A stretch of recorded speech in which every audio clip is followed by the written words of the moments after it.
ایک عورت کو اللہ ہر بار اولاد نرینہ سے نوازتا، مگر چند ماہ بعد وہ بچہ فوت ہو جاتا۔ لیکن وہ عورت ہر بار صبر کرتی اور اللہ کی حکمت پر راضی رہتی تھی، مگر اس کے صبر کا امتحان طویل ہوتا گیا اور اسی طرح ایک کے بعد ایک اس کے 20 بچے فوت ہوئے۔ آخری بچے کے فوت ہونے پر اس کے صبر کا بندھن ٹوٹ گیا۔ وہ آدھی رات کو زندہ لاش کی طرح تھی اور اپنے خالق حقیقی کے سامنے سر سجدے میں رکھ کر خوب روئی اور اپنا غم بیان کرتے ہوئے کہا، اے کون و مکان کے مالک، تیری اس گناہگار بندی سے کیا تقصیر ہوئی کہ سال میں 9 مہینے خون جگر دے کر اس بچے کی تکلیف اٹھاتی ہوں، اور جب امید کا درخت پھل لاتا ہے تو صرف چند ماہ اس کی بہار دیکھنا نصیب ہوتا ہے۔ آئے دن میرا دل غم کے ہول کا شکار رہتا ہے کہ میرا بچہ پروان چڑھے گا بھی کہ نہیں۔ اے دکھی دلوں کے بھید جاننے والے، مجھ بے نواز پر اپنا لطف و کرم فرما دے۔ روتے روتے اسے اونگ آ گئی۔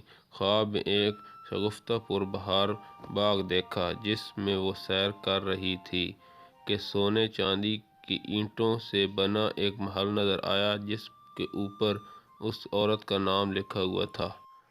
باغات اور تجلیات دیکھ کر عورت خوشی سے بے خود ہو گئی۔ محل کے اندر جا کر دیکھا تو اس میں ہر طرح کی نعمت موجود تھی اور اس کے تمام بچے بھی اسی محل میں موجود تھے جو اسے وہاں دیکھ کر خوشی سے جھوم اٹھے۔ پھر اس عورت نے ایک غیبی آواز سنی کہ تو نے اپنے بچوں کے مرنے پر جو صبر کیا، یہ سب اس کا اجر ہے۔ خوشی کی اس لہر سے اس کی آنکھ کھل گئی۔